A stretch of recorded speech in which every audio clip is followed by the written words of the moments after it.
We're just two regular ass bitches from the coast.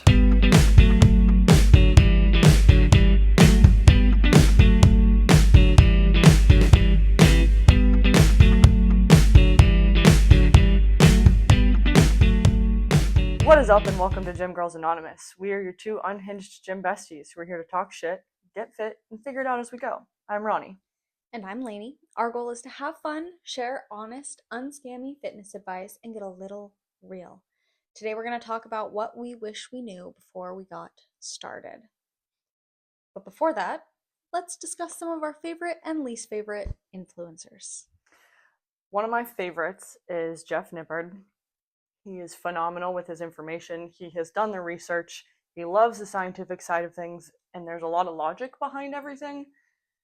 I love logic. I love that kind of everything. Learning the different exercises, and since finding him, it's been really helpful. That's why I love squats so much, is because I've learned a routine from him. Will love ticket.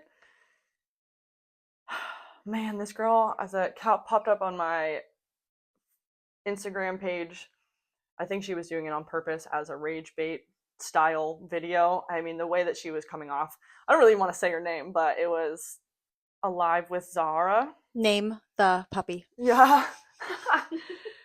And don't get me wrong, she had a good message if you read between the lines, but it was still very aggressive, and I've never really liked any of her content, and it keeps popping up because I would watch it. I'll be honest, I'm a little hater that I'll watch, but for a while I was like, this girl is really pissing me off. She's not being open and welcome to the fitness community, and it's like, oh, well, if you're not doing this, then you're doing it wrong.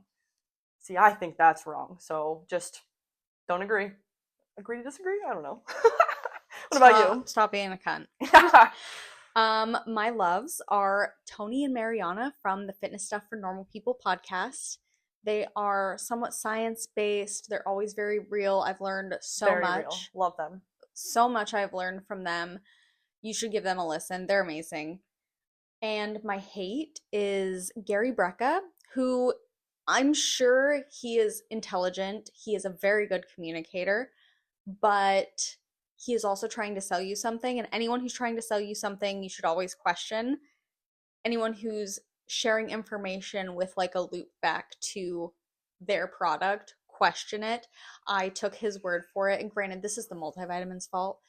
But I started taking a multivitamin because of him and gave myself vitamin A toxicity and had the worst topical dermatitis caused from vitamin A toxicity for 4 months. It was terrible, the worst part of my 2025.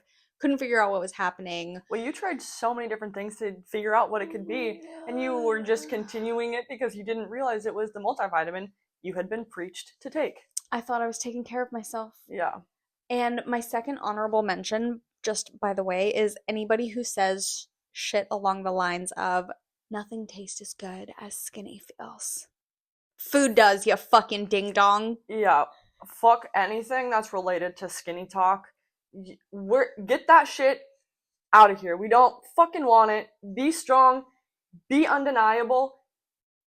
Take up space and don't eat some fucking food. Anybody who says skinny constantly, unfollow them. Get rid of it. You don't need that. I understand, especially in the fitness space, sometimes I want to be lean. But I'm not trying to be skinny. I'm not trying to be hip bones. I'm not trying to be fucking... The verbiage right there that you just said. You want to be lean. You don't want to be skinny. Skinny is an idea that doesn't exist. I want muscles. Yeah. And being skinny is how you fuck up your bone density and then you're unable to walk. The Fitness Stuff podcast, Mariana talks about it. It's very real. If you don't eat enough food when you are developing or working out, you are just putting yourself down a spiral of furthering yourself into potential injury, bone density. Eat your fucking food. Anyways. Which actually kind of brings us into one of the big topics of what we wish we knew before getting into the gym and running, so to speak. Fueling your body properly is, I think, without a doubt, the most important thing of going to the gym. If you can't eat before, you have better eaten a really heavy, hearty dinner the night before to give you that sustenance for that morning workout. fueling while you're running is so important, and I didn't even know that that was a thing until I started my running journey and I was watching other influencers.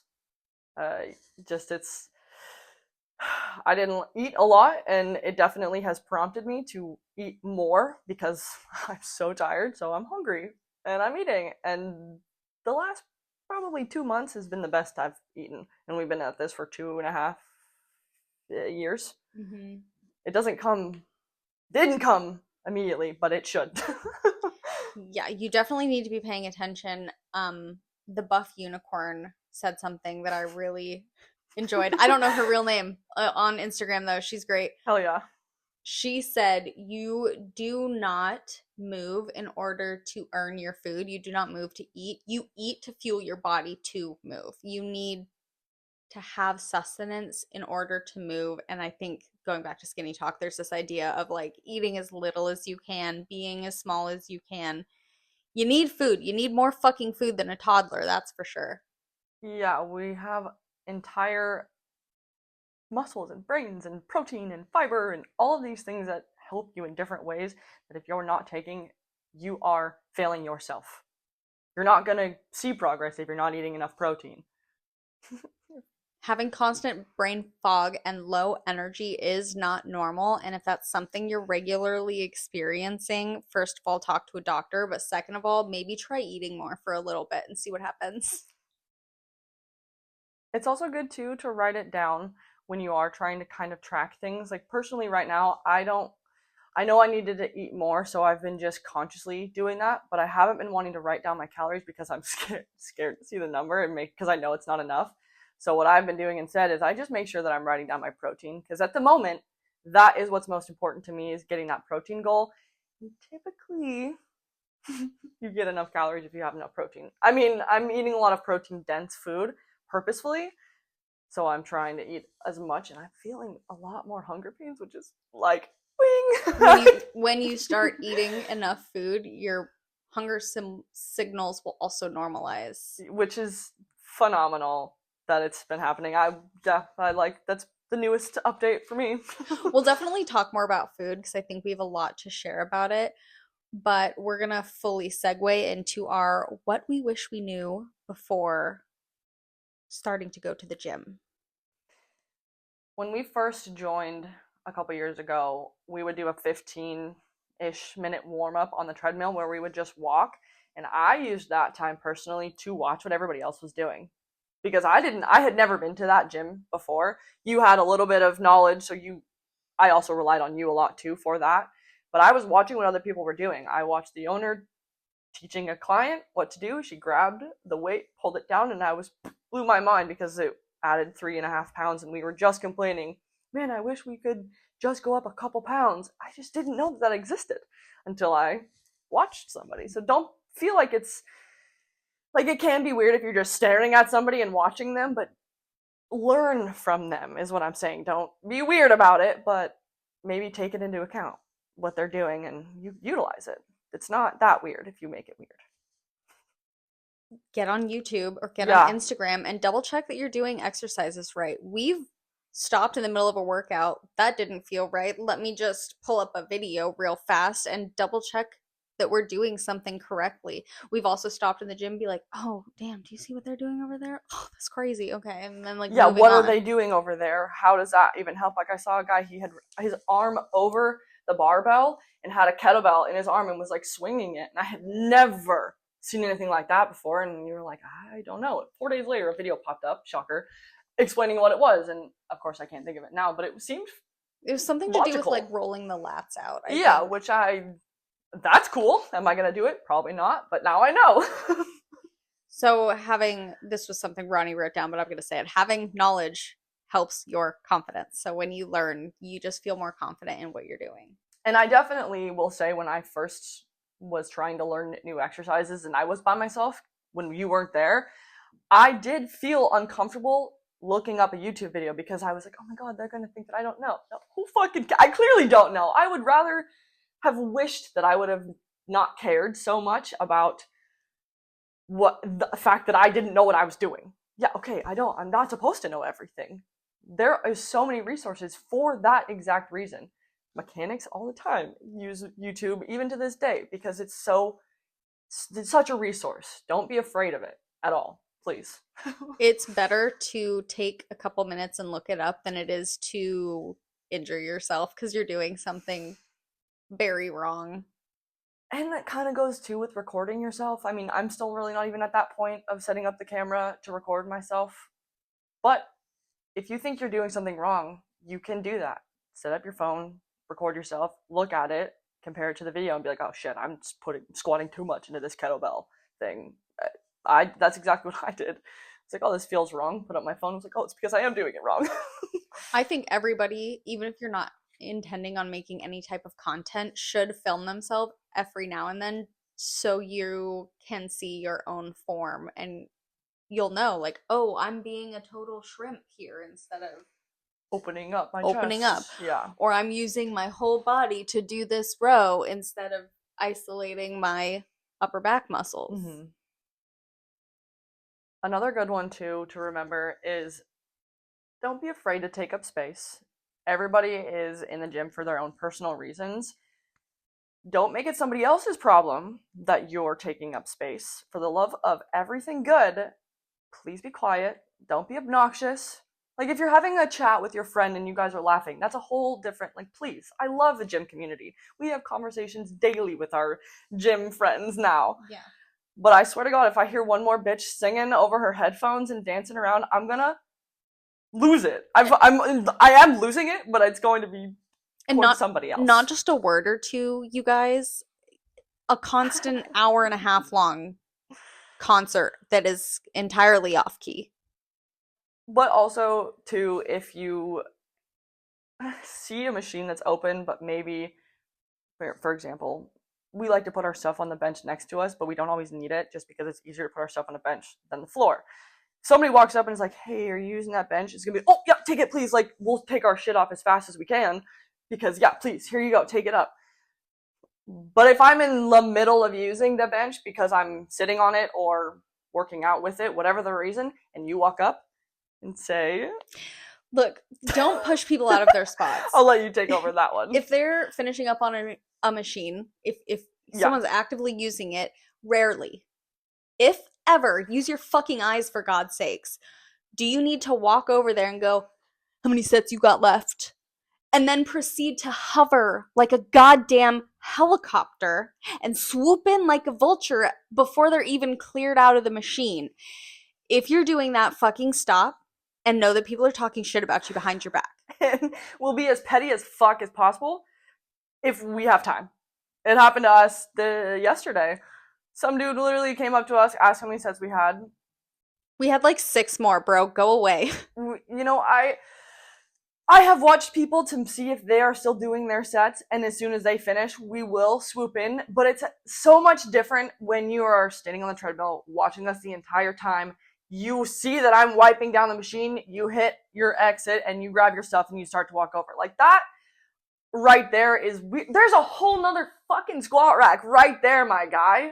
Yeah, use the power of 2 human eyes. Watch constantly. We're like checking if the Smith machine's open. You know, we keep an eye out and we see them clearing up. We'll start moving over, but we're not 2 feet away from them waiting for them to grab their stuff and move. It's ridiculous and you need to stop doing it. Oh gosh. All right, breathe. It's such a trigger too. I can't, like, I'm so mad about it. I would have fully made up another exercise had we not had a time crunch and we still were even late.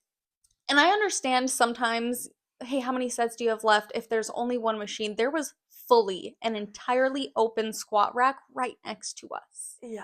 This is also the 9th time I've seen this guy hovering around and being like, how many sets you got left? How many sets you got left? How many sets? Stop it. Which, if you're new in the gym, everybody's gonna know because we've been going at the gym the same time for months now. So when a new face shows up, it's either you don't come here that time of the day normally and you're new to me, or you are just a newbie, and that's fine. Have confidence, maybe knowing that you're a new person and that everyone's gonna know that because we have this community of people. Just don't be a fucking weirdo about it. Read the room. Use the power of two human eyes, and if someone's on the machine for more than a half hour, that's when you can go over and be like, when are you gonna wrap this up and move along? But otherwise, do your exercises out of order. They have just as much of a right to be there as you do, and I don't like to feel pressure. I will become the pettiest person you have ever met. There's also probably a machine that does the same thing in a different way, and if you don't know how to use it, hey, look, there's a little instruction book on the. They're kind of vague, sure, but on each machine there's a little, hey, well, this is what this targets, this is how you use it. Just, again, use your two human eyes and fucking read it and see what you do. But we've learned so many different ways that people don't know how to fucking read. Whether it be numbers, to put their weights back, because nobody puts their fucking weight back. If you're not putting your plates back, you're also being talked shit about. Stop doing that. Our gym has had the bathroom closed for months. It's been months at this point. Months. It's really bad. Granted, there's 3, 4 other, 6 other stalls, sure. But they have this little sign, please don't go in the bathroom. The amount of people I still see walk into that bathroom drives me nuts. Y'all are dumb as hell, aren't you? Illiterate. Illiterate motherfuckers. I helped some guy at the gym because I had clearly never seen him before. I guess we will talk about it. And he was doing the kickback. We have this kickback machine. It's got a flip here, and then you flip it to the other side to use your other foot. It's not rocket science. The instructions are on the machine. But I could tell that he wasn't doing it. And being the kind soul that I am, I walked up and I just kind of flipped it for him while he was in the middle of switching his feet.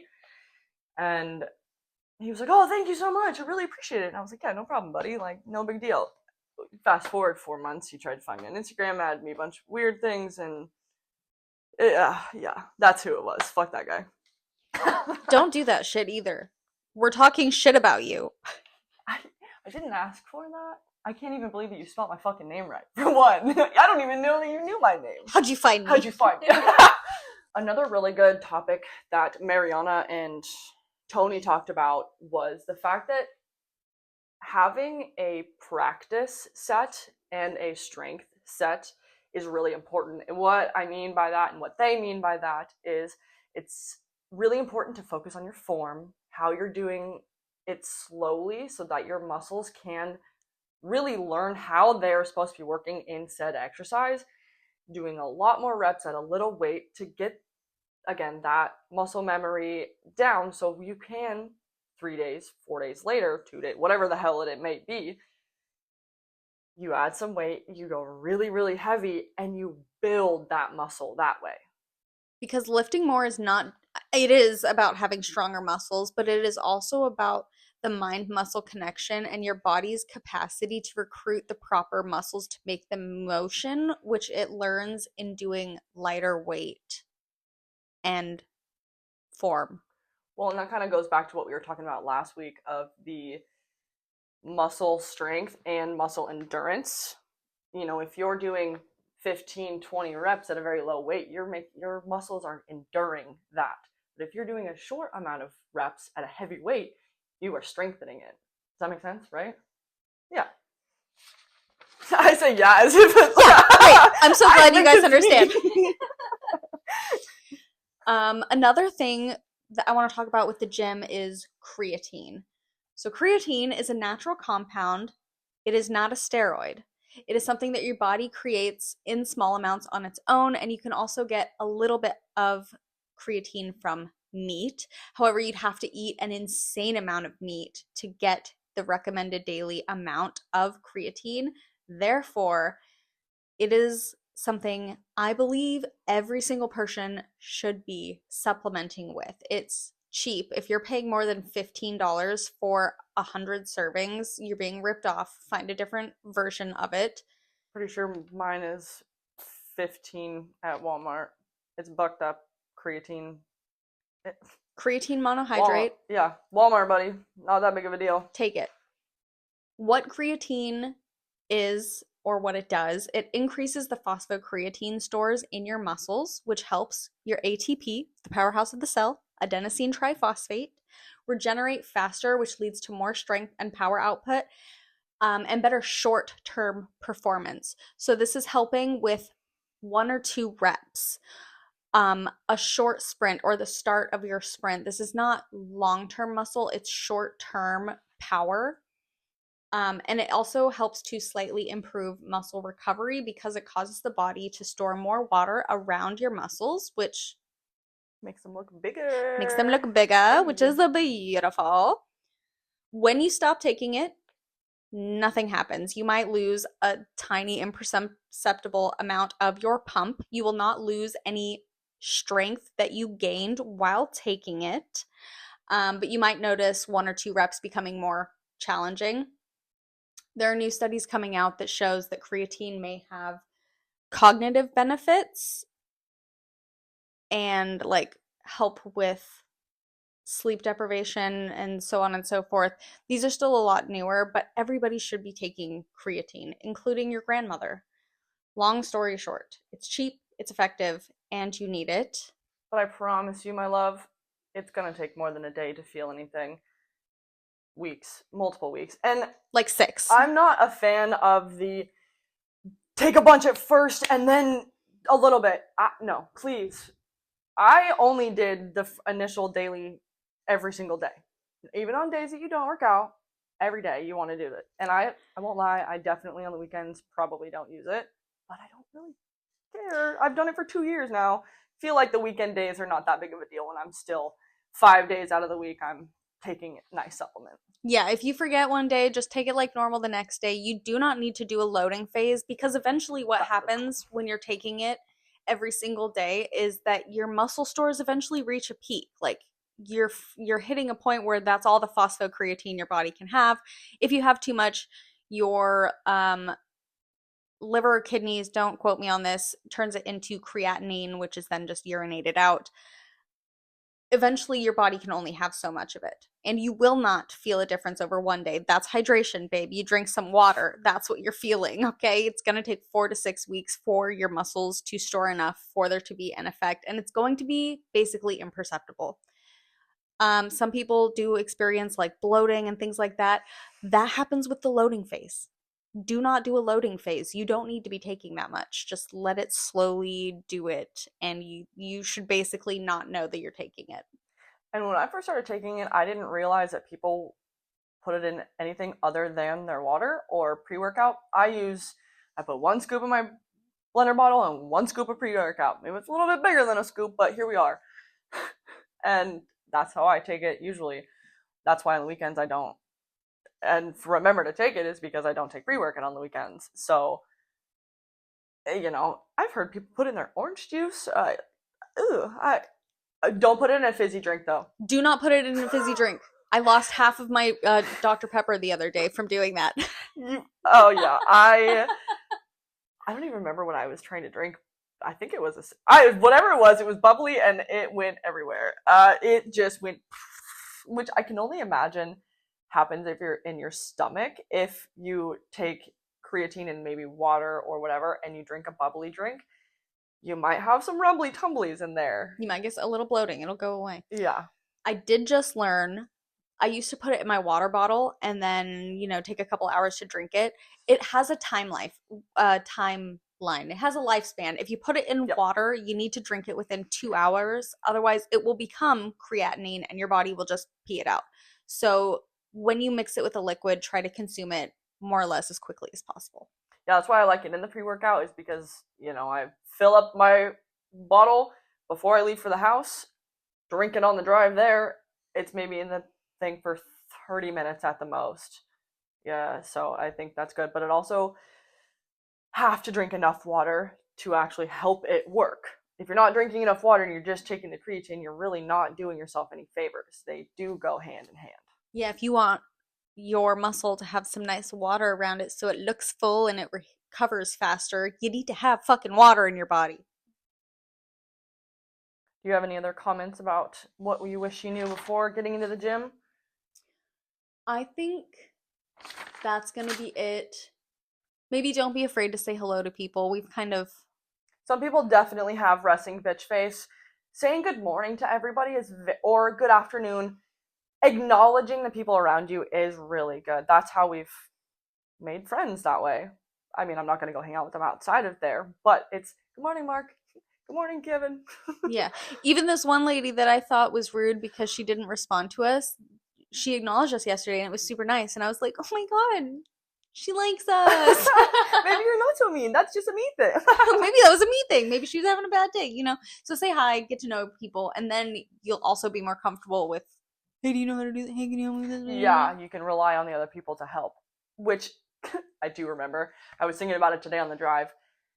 If you have a beautiful, wonderful friend that you can convince to go with you to the gym, your success will be amplified tenfold. Like, I could not stress enough how much I'm gonna start fucking crying because it's like, oh, we're both in our periods, we're both like emotional. I need to like disassociate for a second so I can drink my water bottle. I have to pee if that would be helpful. I probably would have given up so long ago if I didn't have you like waiting on me to show up. Having that support system is so helpful. And it means a lot because we've literally grown together, and I love my other friends, but they don't relate to literally the shit, the trenches that we have crawled through. Because we are doing the same things. So we quite literally understand each other's pain and suffering. Literal pain. This is real pain we're talking about. Yeah. And genuinely our cycles sync up, so then we're both emotional at the same time, we're both crashing out at the same time. Like, at this point, we know we share a brain cell because we are one person on most days. Yeah. So it is not underrated because I know how like genuine you are, and finding a friend is, I couldn't recommend it enough. I know it's really hard to find somebody like that. It's a blessing and a privilege, but if you can do it, it'll make a huge difference. And then you both can have so many successes together, and then that's just fun. Yeah, having someone who wants you to be better is amazing. Having someone who's like, bitch, you can do more weight than that. You can do this. We can do this last mile. We've got this. And, you know, it's helpful when only one of us is crashing out at a time because then the other one's the rock. But sometimes we're both. Yeah.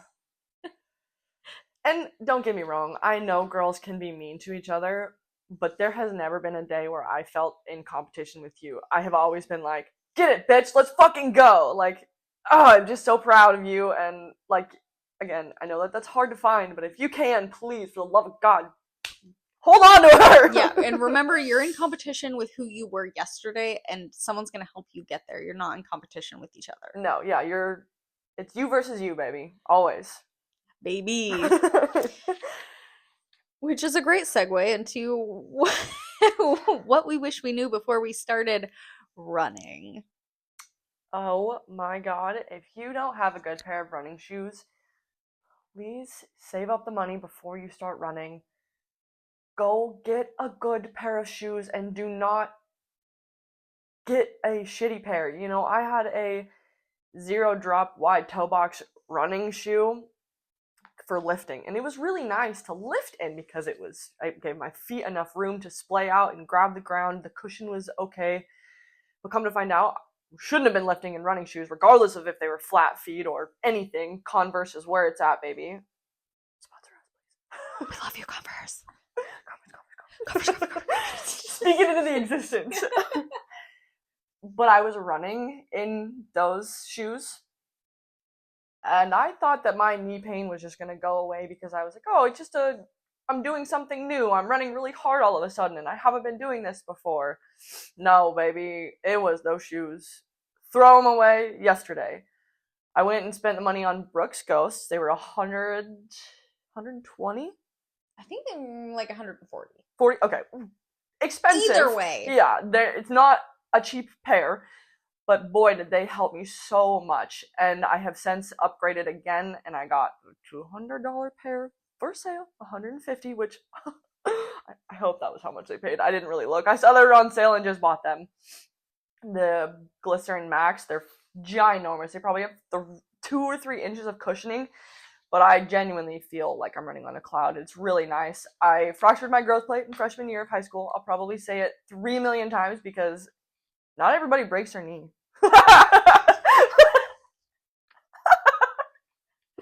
Humble brag. Yeah, humble brag. So, but I do have to say, I took a month off in December to kind of get my shin splints and my knees to kind of get back to where they are.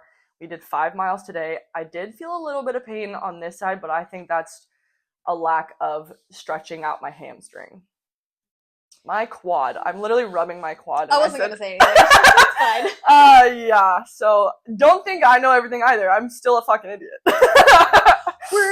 We're all a little, you know, Rubbing we've got our things. My hamstrings. My hamstrings.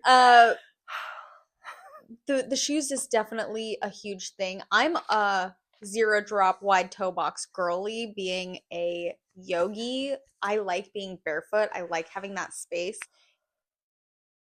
I have Ghost 17s. Brooks. Yeah, Brooks, please. Oh my gosh, I will wear them every day. Literally. Well, I'm not running every day, so that's a lie. I won't lift in them because they're for running, but it really did make a massive difference. I realized how loud my water bottle was right there. I apologize. I like pulled it up and just jiggled it. Stay fucking hydrated, girls. And yeah, not a bad thing. And theys. Girls, everybody guys. That has ability to drink. Head, shoulders, knees, and toes. Knees and toes. See, I told you this episode was going to be like, the first one was kind of formal, and the second one was a little formal hee hee ha ha, and this one's like, alright, motherfuckers, listen up. We're talking shit, we're off the rails, I'm bleeding out, so buckle up. I should have been fucking done, but here we are. Oh, start slow with low miles. That's a great thing. Yeah, I used Runna to start training, and I said we were an intermediate, because we were doing a half-ass. It wasn't half-ass, because it was effort we were putting in. It was 46 minutes total. We were walking for 5 minutes, jogging for 5 or whatever, and then we were doing sprints, minute on, minute off, incline walk. So it was a different form of cardio, but we were still doing it once a week. When I decided to start running, I kind of bullshitted that and said that's how many miles we were running. And so Runna gave me a whole bunch of this, and I just was doing it, and I fully hurt myself because I was really trying to just get that check mark off. And I should have just done my own thing. I really liked having like a plan and being told what to do. Mm-hmm. But yeah, start low, slow. Don't be afraid. Nobody's gonna give a shit that you're running a 12-minute mile. You're running a mile, then, which is more than most people do. So yeah. Please don't let anybody. There's a really big side of TikTok as well that's run fast, run hard, blah, blah, blah. Please. I'm fucking sick of running fast. Yeah. I'm running slow. And I know that they are literally called races, but to me, everybody gets a medal at the end of it. You're only racing yourself. Like, sure, I do like PRing a race, and this is kind of going way off the rails of start low. Once you get to a high mileage, great, cool. But, like, start low for a 5K. You're gonna get a medal at the end of that. That's 3.1 miles. That's a pretty easy run if you're trying to get an accomplishment of running a lot. Feels good to get a medal, let me tell you. All I did for that quote-unquote training was I was running 15 minutes on arm days because I wasn't running on leg days. We pretty much did our first 5K raw. Yeah. And it was kind of hard, but we still did pretty good. We had never run the actual distance of it, which was probably the wrong thing, because it ended up being 3.6. Yeah, who's measuring races, by the way? Y'all are pissing me off. They're always wrong. And I know it's blah, blah, blah, it's hard to measure it, but get a fucking stick out. I don't know, they have those measuring things, and you see the electricians and all them using it. It's on a big wheel, and they walk down the street. It's like, oh, that's a mile. Get a watch. Fucking walk the path. Yeah, we got some beef there. A little bit. Yeah. Otherwise, doing too much quickly, yeah, don't need to talk about that. If you feel like it's too much, back off. I understand, especially if you're following a training program, that you want to hit that exact number. Sometimes you need to listen to your body, because if you don't, you're going to injure yourself. And it's gonna suck. As we talked about last week, you gotta keep your ego out of it sometimes and listen to your body. Find the balance between pushing yourself to what you're capable of and pushing yourself because you think you should be able to do something regardless of how you feel, because that's insane. Because eventually you will be able to get to that achievement, but the reality is it's not going to happen overnight. And the faster you try to get there, the worse you're going to put yourself in. I was having a pretty okay time at first, but what happened for me personally was I had been training so hard for so long, and I had a 10K race in San Diego. I was so stoked. It was a different temperature than I had ever run at, which was wild. It's very cold here every day. But I felt a shin splint starting, and because it was the race, I told myself I couldn't stop. And from that day on, every time I ran, I had a shin splint. And it only hasn't gone away until I stopped running completely. For a month. I'm back at it, but it hasn't happened, so. Yeah, take time off. What happened for me with the time off as well was I hated running by the end of our last training block. I was like, I'm done. I hate this. I hate it. I hate it. I hate it. I was mad every run. And then by the end of December, I'm like, oh, the body yearns a run. A little jog sounds so nice. So take some time off. It'll help your mental state. It'll help your body. Yeah, because if you're not having fun with it, then you're doing something wrong. And it's okay to recognize that, but that's where you have to let your ego sit down. Hey, yo, let's go. Sit, stay. Also, if you're trying to be a multi-passionate athlete, if you're trying to lift and run, and your focus is on making muscle gains and strength, there is a balance between how much cardio you want to be doing and how much lifting. The lifting should be your heartbeat, and the cardio should be like a cherry on top. So you want to make sure that I can't remember the exact percentages. I will try to get them for you guys next week. It's pretty much you don't want more than like 2 hours of cardio for 4 to 5 hours of lifting. You want to make sure you're not running so much that your body is using the muscle that you're building and then you're not actually building anything. And be prepared to find out a lot about yourself when you do start a running journey, if that's where you're going to find, even fitness, any kind of journey that you're starting, you're going to learn a lot about yourself, whether it be, oh yeah, 10 minutes in, I start dripping sweat, or I could go for another and I don't even feel any kind of pain. The endorphins are so high, or I hate my life because the neurons are not firing. I know for myself, I do not get a runner's high while I'm running. I feel great when I stop. I'm like, yeah, I did that. That was awesome. And Ronnie's like, really? Because you were pissed off 20 minutes ago. And I'm like, yeah, I feel great now that we're done. And that's the runner's high there. See, when I start the run, I'm like, okay, this is really hard. This fucking sucks. And then I just get to a point of where I'm like, hey, that's a new thing I never noticed on their person's house before. Like, I fucking love this song. Like, I'm fucking in it. And I think a lot of that also stems with, I used to have to run for a reason with sports, whether it be to go around the bases or to go back and forth on the on the field. I now get to do it for my own pleasure, and I do take pleasure in it, whether that's my fucking pump up music or just looking at the houses and noticing things I've never noticed before, like today.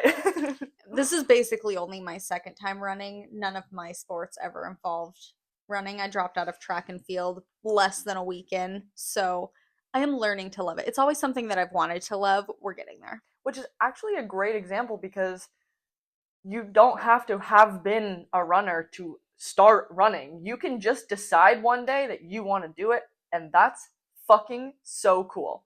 The best use of free will, just fucking deciding, like, I want to be a runner. I want to be a lifter. I want to be a influencer. I want to, whatever, dream big, do some shit. Because if you're waiting for yourself to be like, maybe one day I'll do it. No, baby.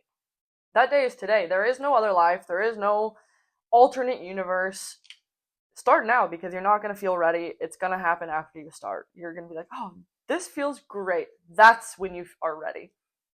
And mentally, you're not always going to feel like doing it, but that's when it's the most important to do it. Keep your fucking word to yourself. We're going to keep circling back. I'm like, Like a shark in a Like a shark goddamn tank. shark. No, no, no, no. Oh, got your dollar. Oh,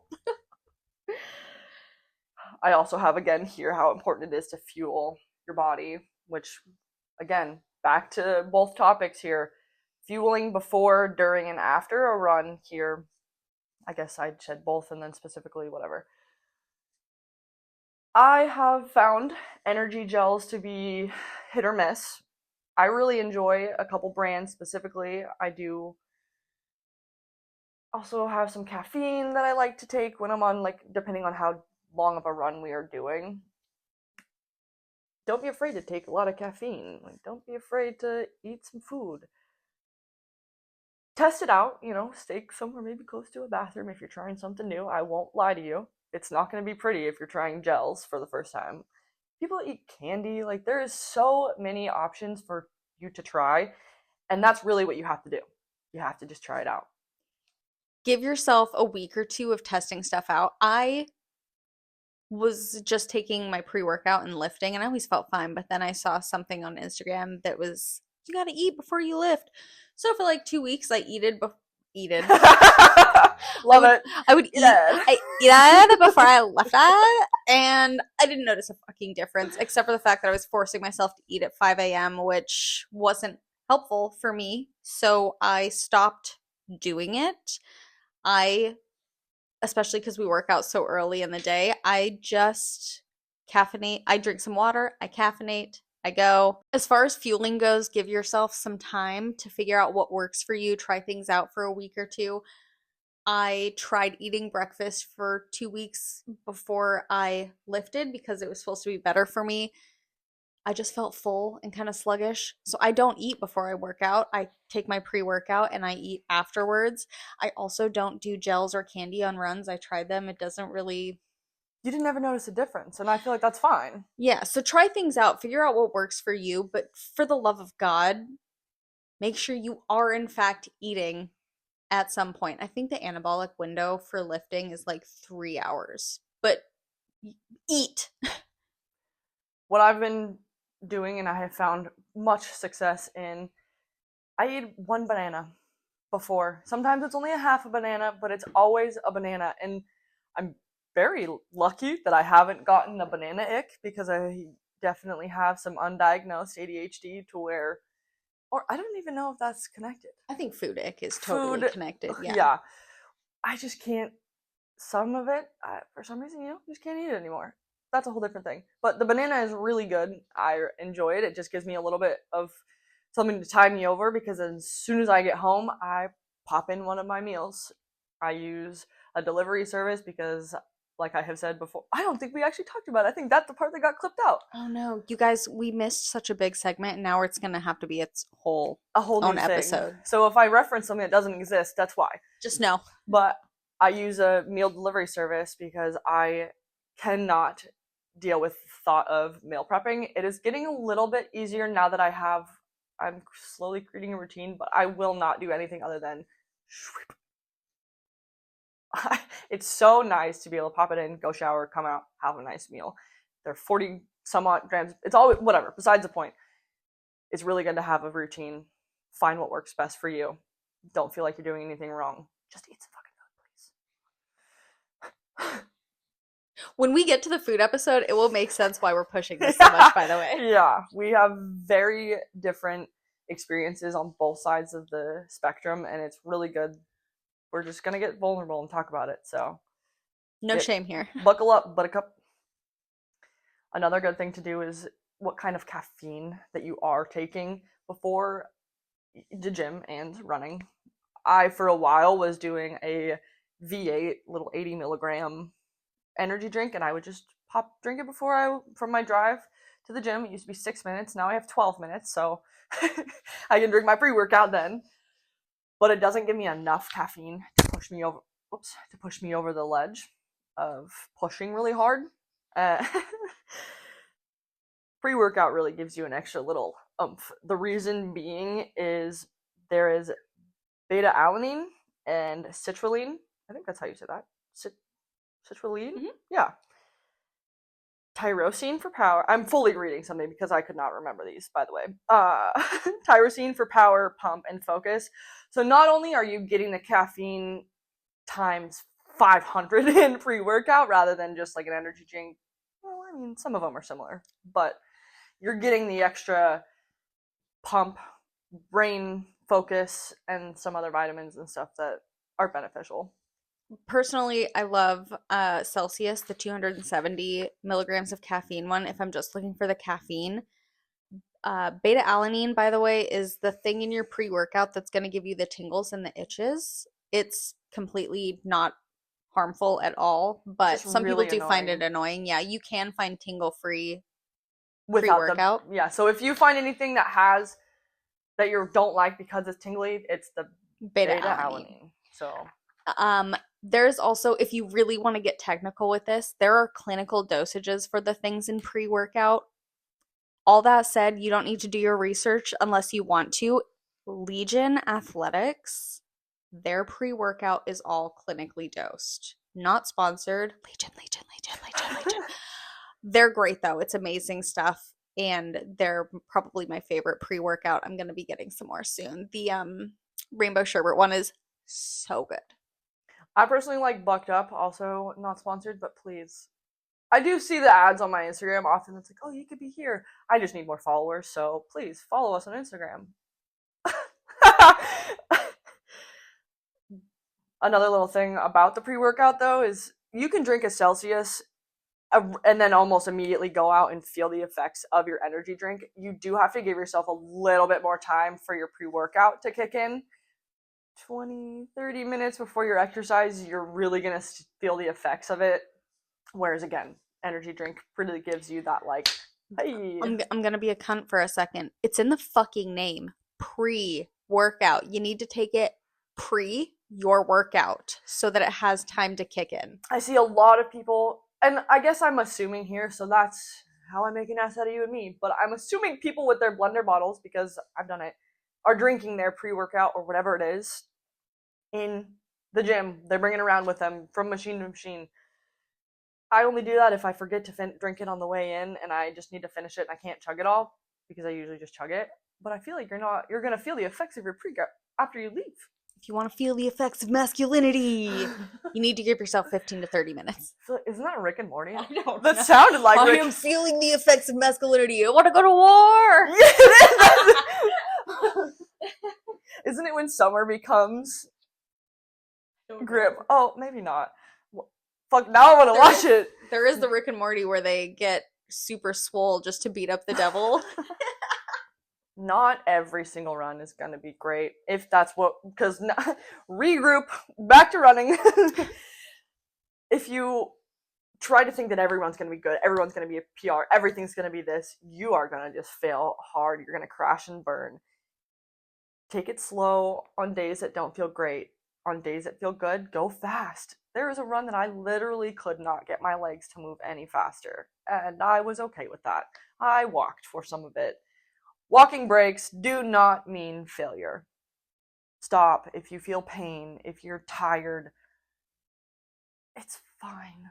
Run slower, walk if you need to, wear your vest for a 5-minute run. I don't give 1/8 of a fuck. Just show up. Whatever makes you feel good about doing the thing is all that matters. Don't let anyone make you feel bad about your choices, because people have opinions. Don't get me wrong. I have my own opinions if you can't tell. But us? Opinionated? What? I never thought. Don't let it affect you. I mean, it's hard to say that. Again, easier said than done. You're running. Most people don't fucking get up off their couch, even if it takes you 15 minutes. Great. Love that for you, babe. Yeah. You did it! Yeah, congrats on your shitty run. That's more than a lot of people did today. Also, if anyone's getting offended at me calling you babe, I don't actually fucking know you, and I really don't care, so... I mean, if you're getting offended, this is probably the wrong podcast yeah, that's for true. you. I don't think you made it this far. Yeah. So, well, whatever. Here we are. Here we are. And most of these notes that I have are kind of the same idea. Knowing to recognize you need to break and taking it without guilt. Your stupid training app will make you feel bad for missing a run, but don't let it. I've already ignored multiple runs this training block. In the first one, I did not. Everything, I would move if I missed it or if I didn't feel good. I ran if I was feeling like shit. This time, I'm like, it's raining. I'm not going to run today. I've already mentally decided I'm not running more than twice a week. Yeah, and that's phenomenal. Like, if I go home one day and I feel like I'm going to run, I'm going to run. Don't feel that there's not supposed to be pressure with this kind of stuff. Yeah, it's supposed to be fun. It is going to be challenging. It's not always going to feel good, but at the same time, you don't want it to feel shitty. If it feels shitty every time, maybe you need to evaluate what you're doing. One thing I don't actually have on here is how important recovery is. I feel like I knew that just from previous knowledge of sports and whatnot, just how important it is to rest and recover and whatnot. But don't take that like literally, please. Sit on the couch for a little bit. Your body just did something pretty cool. Let yourself have rest. Don't feel like you need to reward yourself. Like I went for a run. That's the only way I can sit on the couch. You don't need to earn your rest. Yeah. But you do need to be resting. Because if you're not resting, then you're doing too much and your body will crash out. Rest is required. The stuff that you're doing, the activity, is not where your body makes changes. That happens in the rest and recovery. You are not, quote unquote, building muscle in the gym. You are not losing fat in the gym. Those things happen when your body is resting and recovering and repairing, and that's why that is so important. You need to make sure you're having downtime, you're sleeping, you're not overworking, you're not overtraining, and you're fucking fueling yourself. Yeah, it's because if you're not sleeping good, you're not going to be restored enough to push hard. They all go hand in hand. Really, just make sure you are prioritizing yourself in all ways, shape, or form. Especially because fitness, in general, is all about you. Don't feel guilty for having to take days off if you have to take a day off. It's you, baby. Yeah, I think we'll talk a lot more about recovering in the future. Recovering, fueling yourself. I think that's a great episode or another topic that's kind of just something I wanted to throw in there right now. Yeah. Just so you don't forget. We'll leave breadcrumbs. Follow us, babes. One of the most important steps I have personally found for myself is setting myself up for success the night before.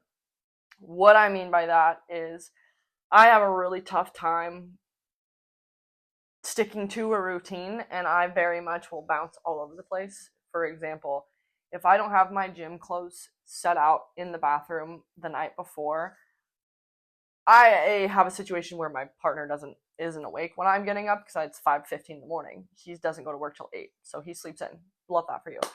I choose to get up. I would not want to have to sneak through the bedroom, figure out what I want to wear for the day, try not to be too loud, go back out, get ready. It's easier if I just have all of my clothes here, ready to go, pull it out, put it on. My water bottle, the ice is really loud, so I fill it up the night before. I scoop my pre-workout and my creatine into my blender bottle. I close the cap, put my little banana sit in front of it, so when I walk out in the morning to feed the dogs, because the dogs get up with me and the cats, shocker. Feed them, fill up my water, go get dressed, brush my teeth, let them out to go potty. They go in, then I leave. As much as I say it's hard for me to stick to a routine, it's because I have put it out the night before. Otherwise, I'm just all over the place. And that's what I found works for me. Figure out what is going to make you the most successful. I tried for a couple of weeks to be that person who laid all my stuff out for in the morning. It was actually just more work for me at the end of the day. Mentally, by nighttime, I'm fucking done.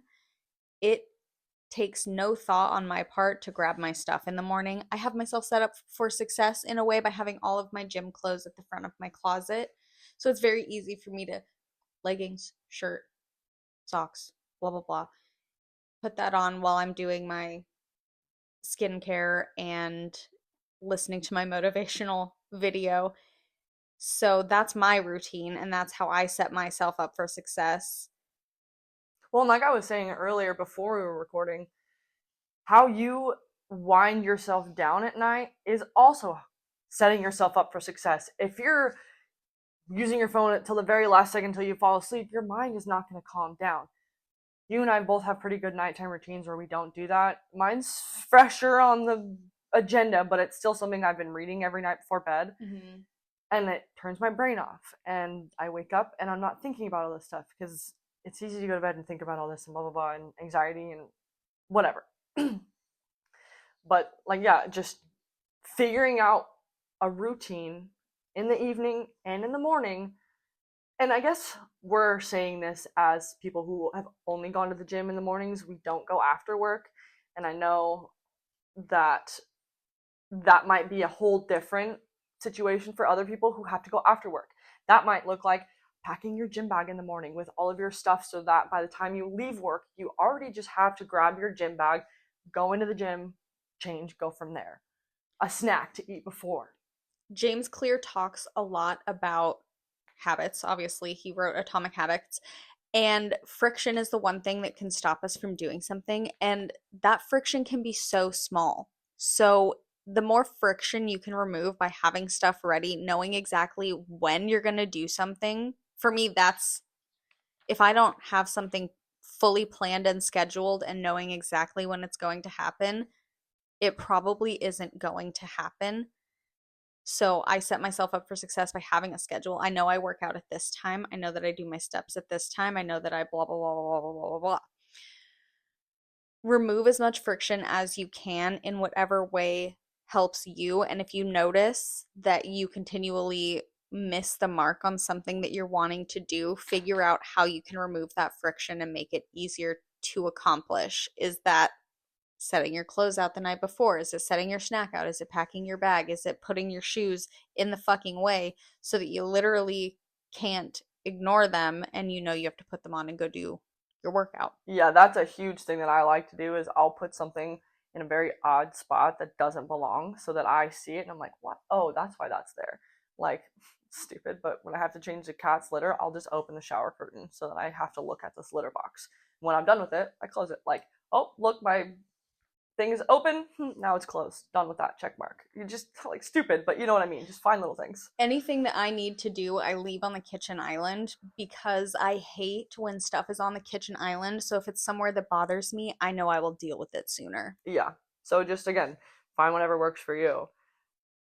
A little note that I did have here is something that kind of goes back to what you were saying about how at the evening you're done. That's called decision fatigue. And the same thing for me in the morning. Like, I cannot, my brain does not work to make those decisions. And if I have to think that hard to make those decisions by the end of the day when I need to make more important, so to speak, decisions at work, whatever, I don't have the mental capacity to do so.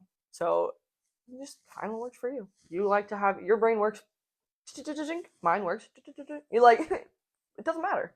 Exactly. Another thing with decision fatigue, like I was talking about, is knowing when you're going to do stuff, knowing what you're going to eat, having stuff planned out so that you don't have to think about it in the moment. It's not, oh, what am I having for dinner? It's, I have these written down. This is dinner. This is what I'm doing. I don't need to think about it. I don't need to waste the energy arguing with my husband about what's for dinner tonight. Yeah, it quite literally takes away the fact of decision making, so there can no be fatigue from it.